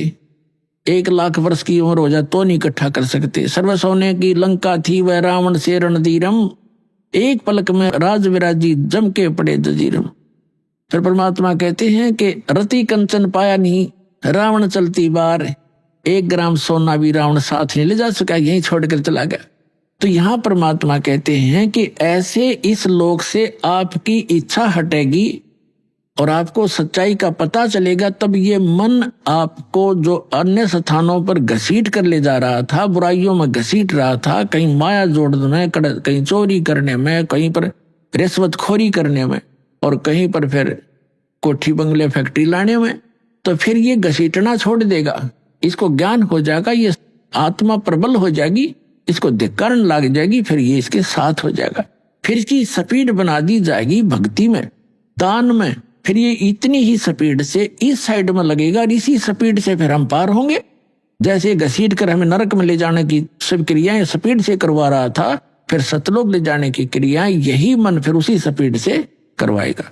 ऐसे इसकी दिशा बदलेंगे। अब यहाँ प्रसंग चल रहा है कि सुख सागर की परिभाषा बताएंगे पहले, फिर वहां चलेंगे जहां पर क्या व्यवस्था वो बताएंगे। कि शंखों लहर मेहर की उपजे, और कहर नहीं जहां कोई, दास गरीब अचल अविनाशी, सुख का सागर सोई। तो ये प्रसंग जो चल रहा था कि गरीबदास साहिब जी को परमात्मा मिले थे गांव छुडानी, जिला झज्जर, हरियाणा के खेतों में, जहां वो अपने ही खेतों में, अपने ही फील्ड में गरीबदास साहिब जी गौवें चरा रहे थे।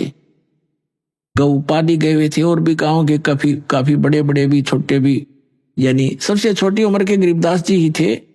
उनसे बड़े कोई 20 वर्ष का, कोई 25, कोई 40, कोई 50 वर्ष के भी व्यक्ति गौओं के साथ चराने के लिए फील्ड में ले गए थे।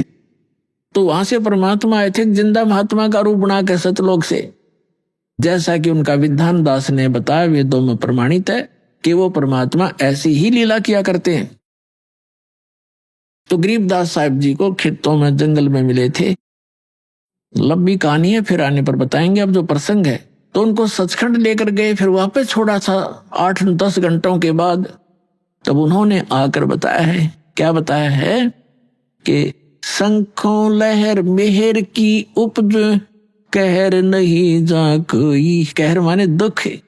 जैसे एक परिवार का इकलौता पुत्र था, रोग से मृत्यु होगी, किसी की दुर्घटना से होगी, तो कहर टूट गए। वो कहर था। या हम किसी को सताने के लिए प्रयत्नशील होते हैं, या किसी और सारा दिन हम 2 रोटी के लिए ही जंग होते रहते हैं, तो कहने का भाव ये है कि वहां शंखों लहर मेहर की उपजे, कहर नहीं जा कोई, वहां कोई दुख नहीं। अब जैसे इस दास के साथ बहुत बार बनता है, पहले भी बनता था कि जैसे अकेला होता हूं तो एक बार ऐसी हिलोर उठती है अंदर से, जैसे कोई कितना ही हमें सता रहा हो, कितना ही दुखी कर रहा हो, उसके प्रति भी दोष नहीं आता, उसके प्रति भी द्वेष नहीं होता, कोशिश करने से भी नहीं होता, सब अपने से लगते हैं। लेकिन वो होती है कुछ अक्षणों के लिए, और उसके जाते ही अंदर फिर वही गंध भर जाता है, वही राग द्वेष, वो ऐसा कर दूंगा, उसने ऐसे कैसे बोल दिया, वो क्या समझता है अपने आप को, तो वो सारा गोबर फिर अंदर जो का तो प्रभावित हो जाता है। तो गरीबदास साहब जी कहते हैं उस सतलोक में जाने के बाद आपको ऐसा बॉडी मिलेगा जिसमें ना बीपी हाई हो ना लो हो, और वहां का आहार इतना अच्छा है, वहां विकार उत्पन्न होते ही नहीं, चाहने से भी नहीं होते। जैसे छोटा बालक है 2, 3, 4 वर्ष का, उसमें कोई विकार होता ही नहीं, कोशिश करने से भी नहीं हो सकता। काम क्रोध मोह लोभ अहंकार उसमें कुछ होता है नहीं। अभी माता पिता या कोई भाई उसको धमका देता है, एक 2 थप्पड़ भी लगा देता है, 2 मिनट के बाद फिर सीने से लग जाता पे आकर के, तो उसमें वो द्वेष ही नहीं, किसी ने मुझे मारा मैं इस तो बात नहीं करूं, या अन्य कोई विकार नहीं। तो इस प्रकार वहां आपको ऐसी बॉडी मिलेगी जिसमें आप में कोई विकार नहीं आएगा और आपका पूरा परिवार होगा। तो वहां कोई गलती कराने वाला अन्य एलिमेंट नहीं होगा, तो वहां हम सुखी हो सकते हैं। तो क्या बताते हैं, मन तू चल रे सुख के सागर, जहां शब्द सिंधु रत्नागर। अब सुख सागर कहा सतलोक को।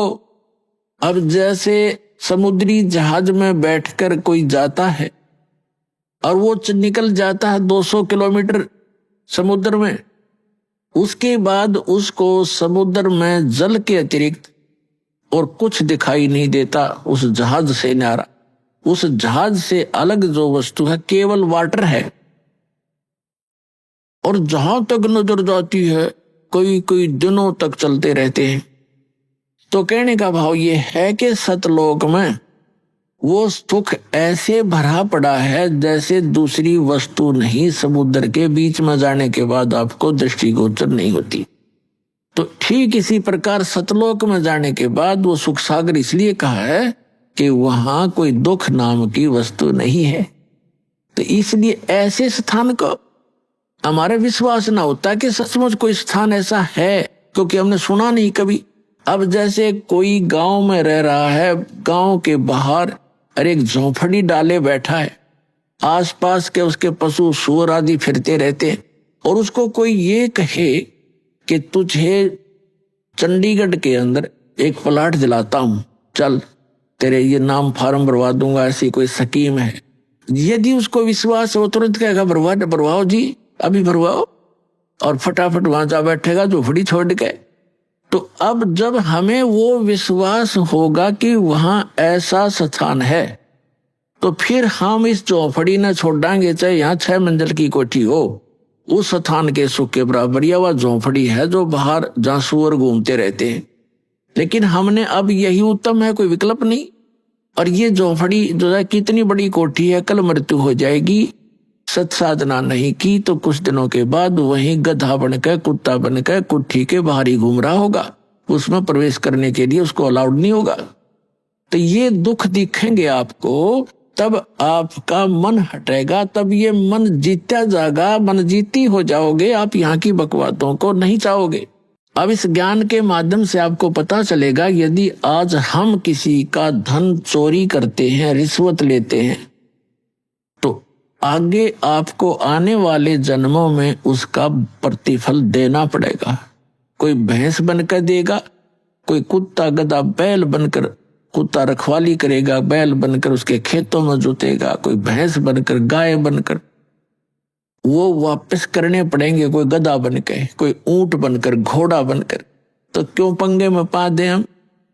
और किस लिए करते हैं लूट खसोट, किस लिए करते हैं माया जोड़ी रिश्वतखोरी डाके, हम किस लिए करते हैं? हमने अपनी परंपराएं बिगाड़ ली, मनुष्य जीवन मिला था केवल भक्ति करने के लिए, और मनुष्य जीवन का मूल काम हम भूल गए। हम यहाँ की परंपराओं को बनाकर इसमें अपनी शान शौकत समझने लग गए।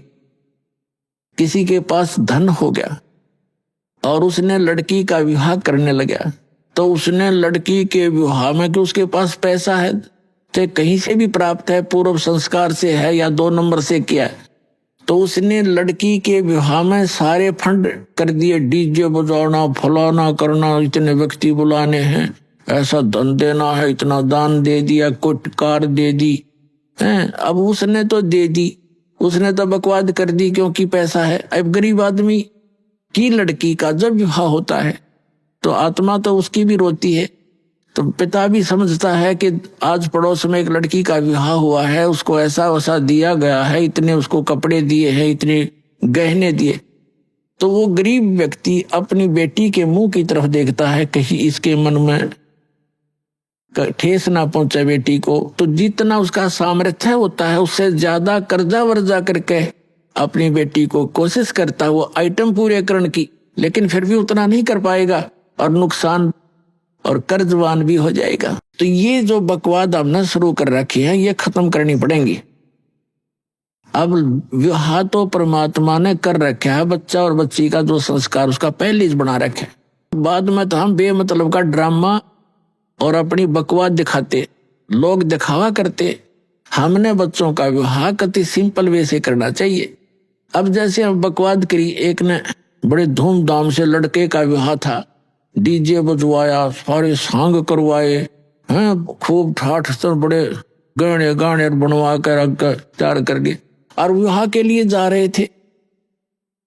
और वो लड़के दुल्हे वाली गाड़ी जिसमें 7-8 3-4 घर के रिश्तेदार दामाद उसके बैठे हुए थे, यानी उस लड़के के जीजा वगैरह बहनोई, और वही कार टकरा गई एक ट्राले से, वो दुल्हा भी मर गया और वो बहनों के बटे हुए मर गए 1-2 साथ में ही। वह कुंबा गानी होगी। पहले दिन तो नाचे कूदे थे, ठाठ बांध रहे थे, और अगले दिन टक्कर मार कर हो रहा सारा परिवार, चाट ले डीजे ने और बजा ले बाजे भी। तो यहाँ संतों ने बताया है, जैसे आदरणीय नानक साहिब जी को परमात्मा सचखंड लेकर गए थे बेई नदी से, उनको वापस छोड़ा था, उसी दिन से उनकी वृत्ति संसार से हट गई थी, क्योंकि सुख में स्वतल उन्होंने आंखों देख लिया था और यहाँ के दुख से परिचित वो पहले ही से ही थे। तो क्या उन्होंने कहा, वो मायूस से रहा करते थे। तो कोई व्यक्ति जो जाते थे, कोई नए नए जाते थे, वो पूछा करते थे कि महात्मा जी आप तो बड़े मायूस से रहते हो, साधु संत फकीर तो निश्चिंत होते हैं, आप तो हमेशा ऐसे लगते हो जैसे चिंताग्रस्त हो, आप खुश क्यों नहीं रहते। तब नानक साहब जी ने कहा था कि ना जाने काल की कर डारे और किस विध ढल जा पासावे, अर्जिन आते सरते मौत खुड़क दी उन्हानू केड़ा हासावे, कि यहाँ ना पता कब के बिजली गिर जा, तो इसे गंदे लोक में किस पर खुशी मनाऊं मैं। अपना आत्मा देखो, यहाँ प्रसंग जो चल रहा है कि सुरपति दुखिया भूपति दुखिया, रंग दुखी बपरीती हो, कह कबीर और सब दुखिया, एक संत सुखी मन जीती हो।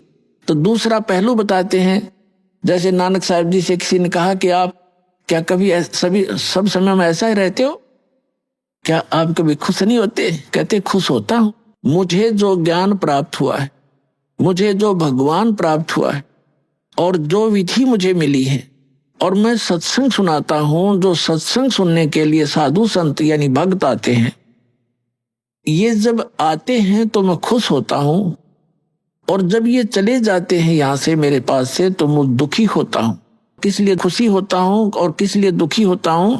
सुखी तो इसलिए होता हूं कि इन पुण्यात्माओं को परमात्मा के उस अनमोल खजाने का ज्ञान हुआ और उनकी रुचि बन गई, अभी इनका कल्याण हो जाएगा। और जब ये यहाँ से जाते हैं संसार में, तो चिंता मुझे ये बन जाती है कि वहां असंख्य व्यक्ति हैं और हजारों की संख्या में गुमराह करने वाले संत भक्त हैं, और कहीं ऐसा ना हो ये बच्चे उन भ्रमित ज्ञान से परिचित संत भक्त से संपर्क में आकर रास्ता ना छोड़ जाए।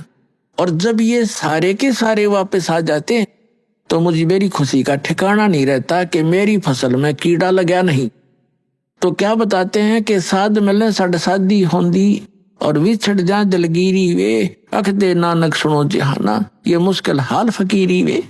कि मैं इसलिए ये भक्ति बड़ी कठिन बन गई है, बड़ी मुश्किल हो गई है फकीरी यानी भक्ति, क्योंकि इस ज्ञान के जानने वाले लोग नहीं हैं और मैं अकेला बताने वाला हूं, हजारों की संख्या में मिसगाइड करने वाले हैं।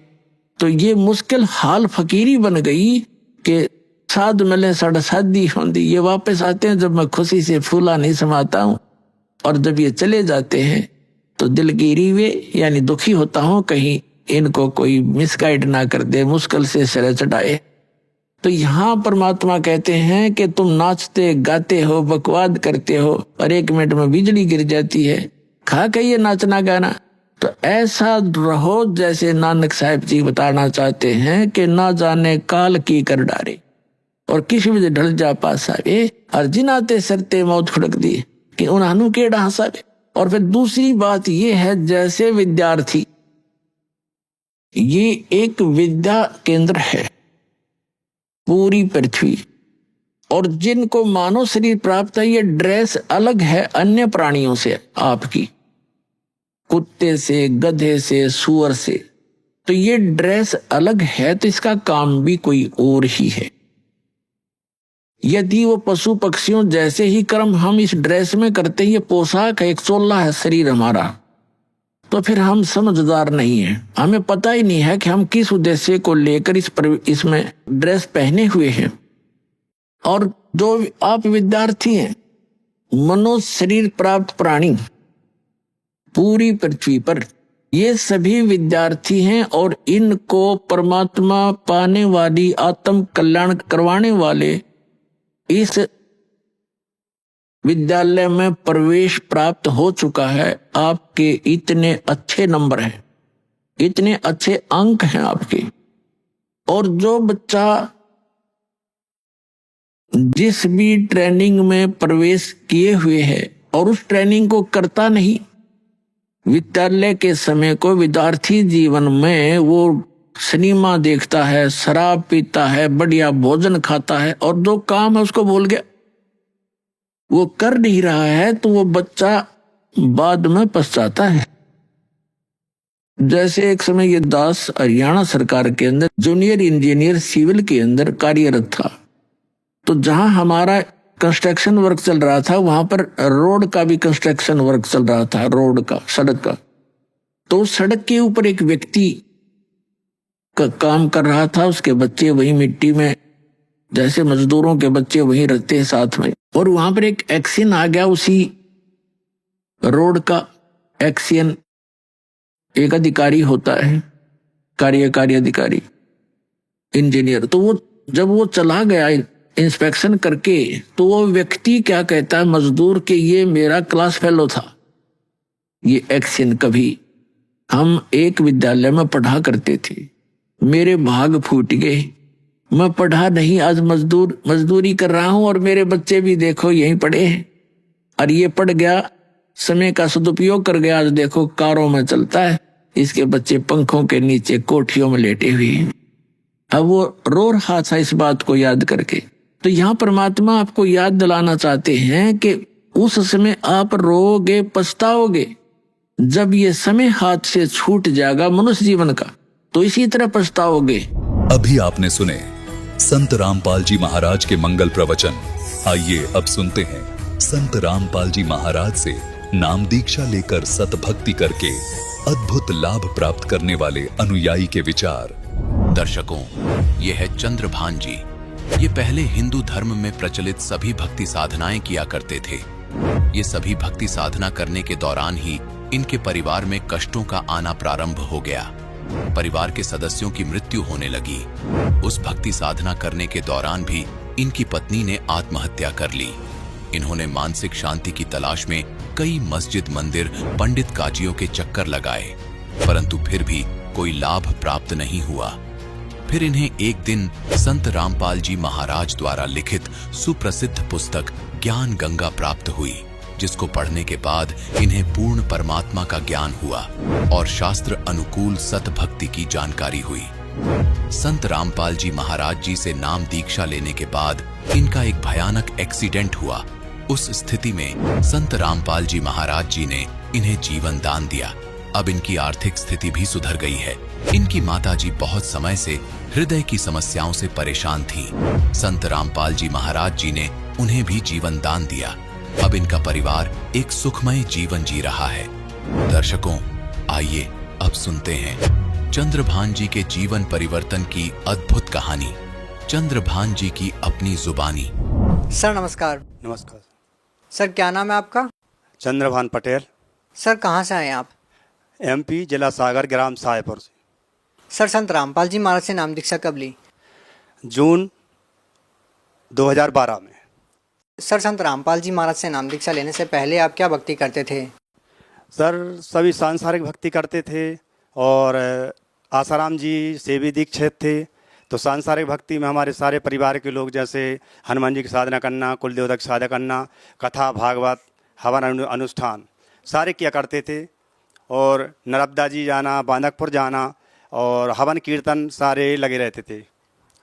सर जब पहले आप भक्ति कर ही रहे थे तो फिर आप संत रामपाल जी महाराज के शरण में क्यों आए? सर यहाँ आने के लिए मजबूर हो गया। इतने ज़्यादा परेशान हम लोग हो गए कि घर में हर एक साल के अंतराल से कोई ना कोई किसी न किसी की मृत्यु हो जाती। और सर ऐसा हुआ कि एक बार शुरुआत में मेरा भाई है, मुझसे बड़ा था, उसके नदी में बहने से मृत्यु हो गई। वो भी हटा दिया कि चलो भगवान की भक्ति करते हैं, ये तो परीक्षा भगवान लेते हैं, वो भी हटा दिया। इसके बाद मेरे बड़े भाई के लड़के की भी मृत्यु हो गई, वो भी हटा दिया, चलो मालिक परीक्षा लेते हैं। इसके बाद फिर हमारे परिवार पर भी नंबर लग गया, हमारी शादी हो गई। शादी के बाद हमारे एक बालक हुआ, 2-3 माह बाद उस बालक की भी मृत्यु हो गई। तो फिर सब लोगों ने शांति बना दी कि चलो भाई जो भक्ति करते हैं उनकी परीक्षा होती है। फिर दोबारा से एक बच्ची हुई, बच्ची की भी इसी तरह से महीने 2 महीने बाद उसकी मृत्यु हो गई। उस 2 मृत्यु होने के बाद फिर ना जो संत महात्मा होते हैं और जो काजी होते हैं इनसे जाके मस्जिद द्वारों पर गया और देखा कि कहीं से भी शांति मिले। जिसने जो पूजा पाठ बताया वो भी करने लगा, उपवास करने लगा, व्रत करने लगा। यहाँ तक कि मैं जो तीजा उपवास माताएं बहनें करती हैं वो भी तीजा उपवास करने लगा। तो इस प्रकार की सारी साधनाएं करते हुए कोई लाभ नहीं मिला और मेरी अंत में जो शादी हुई थी मेरी पत्नी भी सुसाइड कर लिया। अच्छा, जब सुसाइड कर लिया तो फिर मेरी दोबारा शादी कर दी और वही दोबारा शुरू हो गया। फिर इसके बाद में मुझे पुस्तक मिली और मालिक की दया से ज्ञान गंगा का ज्ञान प्राप्त किया कि ये तो चारों वेद, 6-7 पुराण, गीता, कुरान शरीफ और बाइबल पर ज्ञान आधारित है। और देखा कि ये तो विधि के विधान को बदलने वाले भी हैं, ये तो सुख के सागर हैं, यहाँ सुख महसूस होगा। और यह ज्ञान गंगा पढ़ करके और सतलोक आश्रम में जाके नामदान ले लिया। सर जो भी संत रामपाल जी महाराज से नाम दीक्षा लेता है उनको कोई ना कोई लाभ जरूर होते हैं, चाहे वो आध्यात्मिक हो, भौतिक हो, शारीरिक हो। सर आपको क्या लाभ मिले संत रामपाल जी महाराज से नाम दीक्षा लेने के बाद? सर वो पहले जब संत रामपाल जी महाराज के शरण में पहुंचा तो वहाँ से पहले से जो समस्या में झेल रहा था, बहुत इतने कष्टों में था, कोई मर जाता, कोई ख़त्म हो जाता, कोई दिक्कत परेशानी होती रहती थी। जब इनके शरण में गया तो सारी दिक्कत परेशानियों का बिल्कुल समाधान हो गया, सारी परेशानियाँ ख़त्म हो गईं। और भगत जी फिर इसके बाद हमारा स्वयं का एक्सीडेंट हो गया।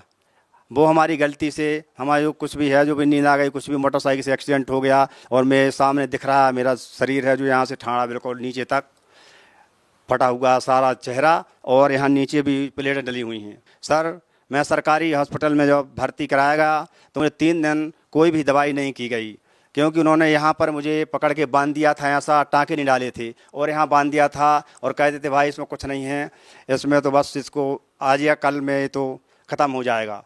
तो हमारे माता पिता ने सभी ने किया कि भाई ये तो ख़त्म हो जाएगा, ऐसा करो मालिक की दया से इसको कहीं रेफर करो। तो यहाँ बाहर निकाला और अपने चौबे जी डॉक्टर हैं वहाँ पर ले गए। तो वहाँ ले गए तो उन्होंने भी ये कह दिया कि भाई हम इसको 3 दिन इंतज़ार करेंगे, इसके बाद में दवाई करेंगे। और कहा कि पटेल साहब आप पैसा खर्च मत करो। जब 3 दिन दवाई हुई और संत रामपाल जी महाराज से जो है प्रार्थना लगाई और प्रार्थना लगाकर गुरु से बताया गया गुरु जी का भगत एक ऐसा ऐसी स्थिति में है। गुरु जी ने आदेश कर दिया कि उससे कहो जौन सी अस्पताल में है, चाहे छोटी हो चाहे बड़ी हो, वहीं रहे, मालिक दया करेंगे। और संत रामपाल जी महाराज की दया से सुबह प्रार्थना लगाई और शाम को 3 बजे से ऑटोमेटिक चमत्कार शुरू हो गए। डॉक्टर ने रेफ़र कर दिया तो रेफ़र डॉक्टर ने कैंसिल कर दिया और कहा कि आपकी तो मृत्यु निश्चित थी, लेकिन तुम्हारे लिए हम खुद ठीक करेंगे यहीं पर। ये संत रामपाल जी महाराज की दया से हुआ। और जब वहाँ दवाई हुई 1.5 महीने तक अस्पताल में मुझे रखा गया। फिर जब डॉक्टर ने चलना सिखा दिया तो डॉक्टर ने बोला कि चंद्रभान आप मरे नहीं। तो और भी जो सज्जन लोग थे उन्होंने कहा, दादा लोग थे, उन्होंने कहा कि भाई आप ऐसा क्यों बोल रहे हैं, इतना अच्छा बालक है, चल रहा है, आप बोल रहे हैं उससे कि मरे नहीं। तो डॉक्टर ने कहा कि दादाजी ये सच्चाई है, ये हमारे यहाँ लाश आई थी और इनके संत रामपाल जी महाराज की वजह से आज जो इनको चलना सिखा रहे हैं। तो मालिक ने हमें वो जान बख्शी। और फिर डॉक्टर ने ये भी कहा कि भाई जो आप साधना कर रहे हैं, कृपा करके आप मुझे कुछ उसका प्रूफ दें। तो हमारा जो नामदान था बेरखेरी में, वहाँ से 5 ज्ञान गंगा मंगवाई, जिसमें डॉक्टर साहब ने ली और 5 जो कंपाउंडर हैं उन लोगों ने ज्ञान गंगा ली। और जब मुझे उससे पहले की थोड़ी सी बात बता रहा हूँ कि जब मुझे डॉक्टर आए और पलंग से खिसकाने लगी तो डॉक्टर ने बोला कि ऊपर खिसको। तो सभी लोग घर के जो थे वो पकड़ने के लिए दौड़े कि इनको ऊपर खिसका दें। डॉक्टर ने कहा कोई नहीं बोलेगा। डॉक्टर बोले कि बोलो संत रामपाल जी महाराज की जय। और जयकार लगा के उन्होंने कहा खिसको, तो मैं खिसक गया। फिर दोबारा फिर जयकार लगाई, मैं और खिसक गया। तीसरा जयकार लगाई, मैं सारे पलंग के ऊपर खिसक गया।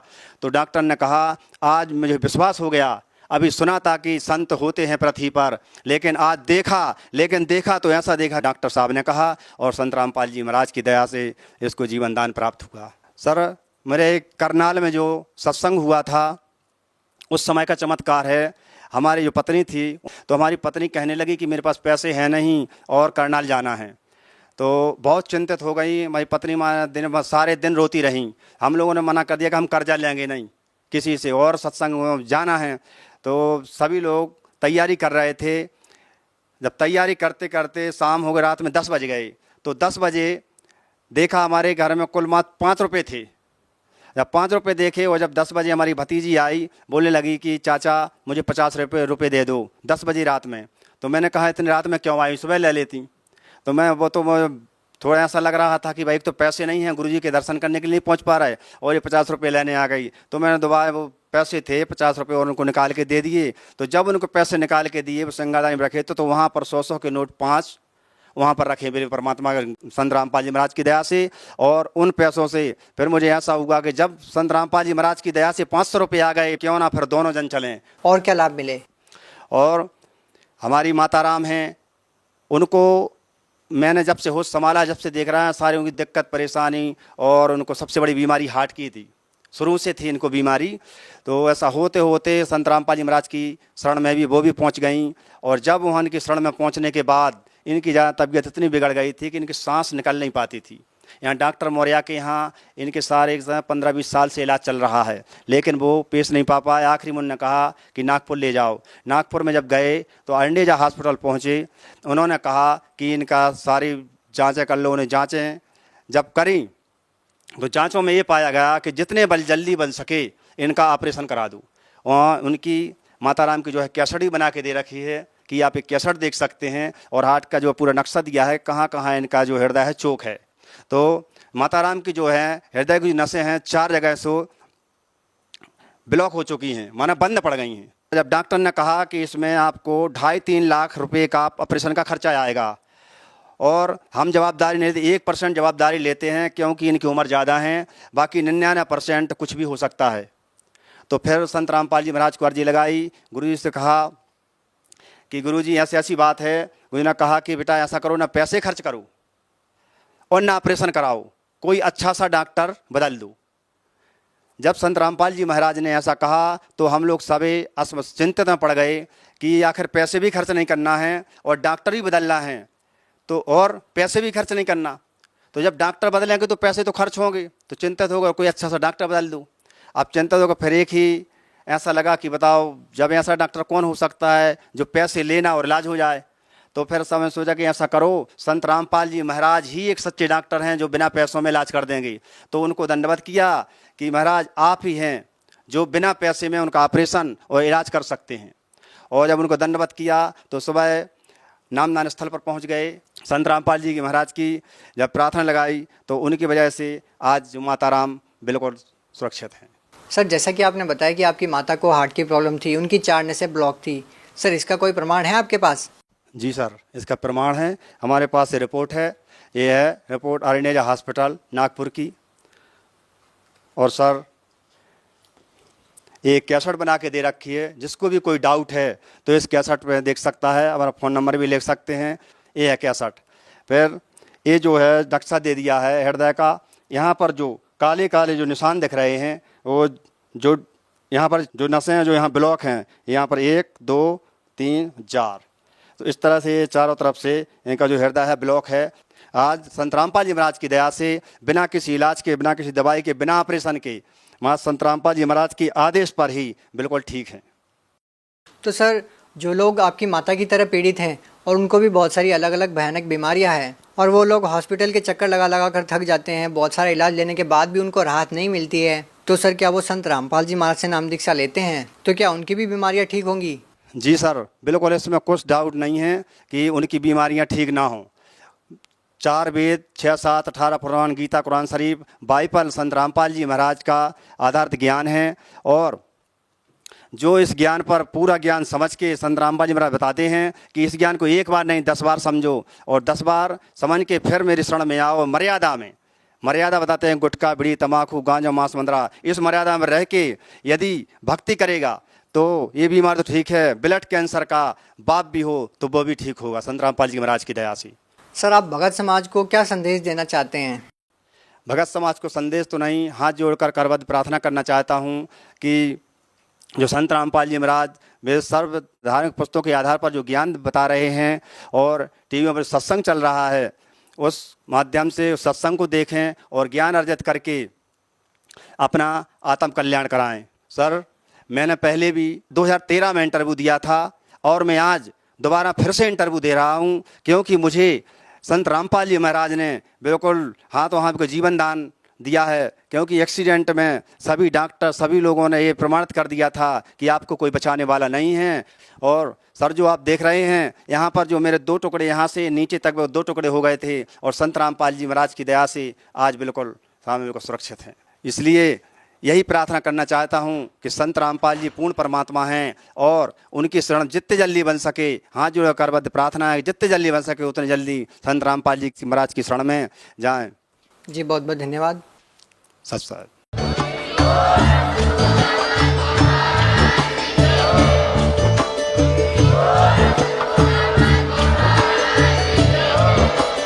आप सुन रहे थे जगत गुरु तत्वदर्शी संत रामपाल जी महाराज जी के मंगल प्रवचन। अधिक जानकारी के लिए विजिट कीजिए हमारी वेबसाइट www.jagatgururampalji.org। संत रामपाल जी महाराज जी के शुभ आशीर्वाद से पूरे विश्व भर में 500 से भी ज्यादा नाम दीक्षा केंद्र हैं, जिन पर संत रामपाल जी महाराज जी द्वारा ऑनलाइन निशुल्क नाम दीक्षा दी जा रही है। अपने नजदीकी नाम दीक्षा केंद्र का पता करने के लिए संपर्क करें 8222880541।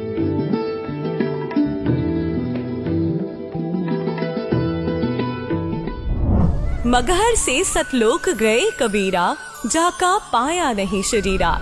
सर्व सृष्टि रचनहार कबीर परमेश्वर जी के 507वें निर्वाण दिवस के उपलक्ष्य में दिनांक 6 से 8 फरवरी 2025 को नेपाल सहित भारत के 11 सतलोक आश्रमों में 3 दिवसीय महासमागम का आयोजन किया जा रहा है। इस शुभ अवसर पर दहेज मुक्त विवाह, रक्तदान शिविर, नेत्र व दंत जांच चिकित्सा, आध्यात्मिक प्रदर्शनी, विशाल सत्संग और विशाल भंडारे का आयोजन किया गया है। आप सभी को इस अद्वितीय कार्यक्रम में सादर आमंत्रित किया जाता है। आपसे विनम्र आग्रह है कि अपने परिवार सहित इस कार्यक्रम में पधार कर इस आयोजन की शोभा बढ़ाए और जगत गुरु तत्वदर्शी संत रामपाल जी महाराज जी के सानिध्य में होने वाले इस विशाल सत्संग व अमृतमय भंडारे का आनंद प्राप्त करें। इस भव्य कार्यक्रम का आयोजन सभी सतलोक आश्रमों में किया जाएगा। इस कार्यक्रम का सीधा प्रसारण सतलोक आश्रम श्री धनाना धाम, तहसील गोहाना, जिला सोनीपत, हरियाणा से आप 8 फरवरी 2025 को सुबह 9:10 से संत रामपाल जी महाराज YouTube चैनल और स्पिरिचुअल लीडर संत रामपाल जी पर देख सकते हैं।